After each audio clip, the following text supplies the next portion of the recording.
Hi, I'm Kelly and I'm running for QMU President. Alright. So why should students select you over the other candidates? I'm running on the basis of student welfare here, and I know that other candidates find that really important as well, but I want to prioritise it. I want to make it our goal as a union to prioritise student well-being and welfare in the form of mental health, in the form of climate justice, in the form of like preventing GBV or gender-based violence, and just making sure that welfare remains a top priority at this university, not just in our union, but in the university as a whole. Okay. So do you support the constitutional amendments that have been proposed? When it comes to constitutional amendments, I think a lot of research has gone into it, and a lot of research still needs to go into it because it hasn't yet been pushed through. When it comes to life voting amendments, we found that our life members aren't voting in the elections, and I want to ask why. They really want to have a voice and they want to have a say, and they should have that voice and they should have that say. But I also want to know why they've not been voting in our elections, because if that's something that they want to do, then they should be given the opportunity.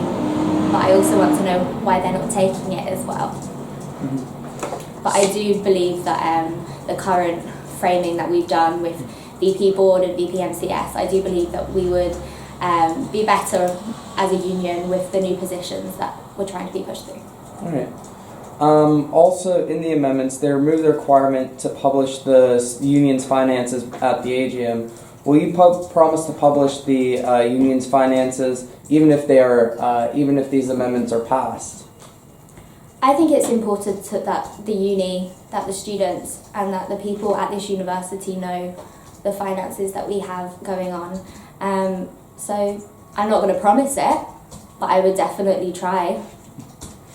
Your manifesto doesn't talk about improving the financial situation at QMU. What is your plan on tackling QMU's finances? Mm-hmm. So I have actually done a lot of research into this. I've spoken to the president currently, I've spoken to past presidents, and I've spoken to other staff members in the union as well, and I know that we are in a better position than we have been with regards to our finances. I have done my research for this.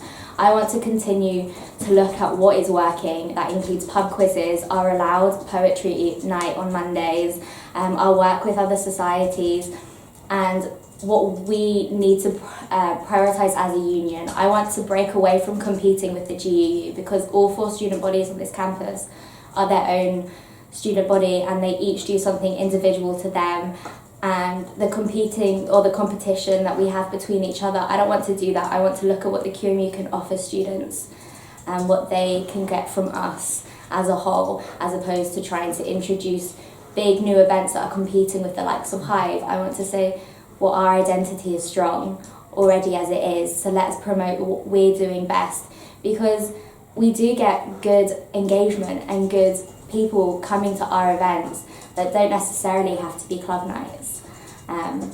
Club nights are great and a lot of people go into them, and that's perfect, but I want to look at something else that we can do as well. So on that, would you prioritize trying to bring back a club night such as propaganda? I wouldn't prioritise it. We currently have Freaking Out the Neighbourhood, which is a well-organised and really good club night that people are going to, and people are enjoying that, and I think that's important. But propaganda, let's be candid here, it didn't work out, and I don't think we can compete with Hive. I mean, I myself am partial to a Hive night. Like, it's built for a club venue, and I want to show that the QMU is more than that.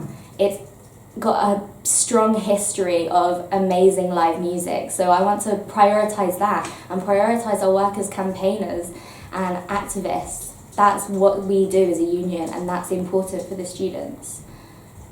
Alright, so your manifesto discusses climate sustainability. Mm-hmm. What specifically would you do in that regards?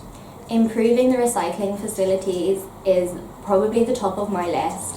I am someone who makes sure that everything I do in my personal life, I can achieve the best climate ability.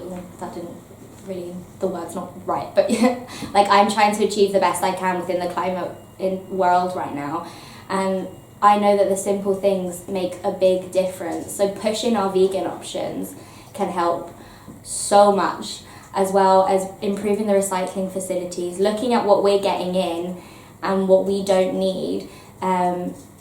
So like making things on the union property rather than ordering them in is something that the uni has been working on now, and I think it's something that we definitely need to push and continue. All right. So this is my final question. What is the greatest challenge facing QMU at the moment? I definitely think one of the biggest challenges is its reputation. I've heard a lot of people say that the QMU can be quite cliquey, and I want to change that. I want to show that we're welcoming all people. Something that we need to do is change how people perceive and look at the union. And that's what I want to do through our work. I want to engage wider student population and turn around and say, look, we can give you what you want. And we can do that by pushing our committees and making sure that people know that they can go to those places, that they can go there with any idea that they have and they want to push forward, and they're welcome to do so.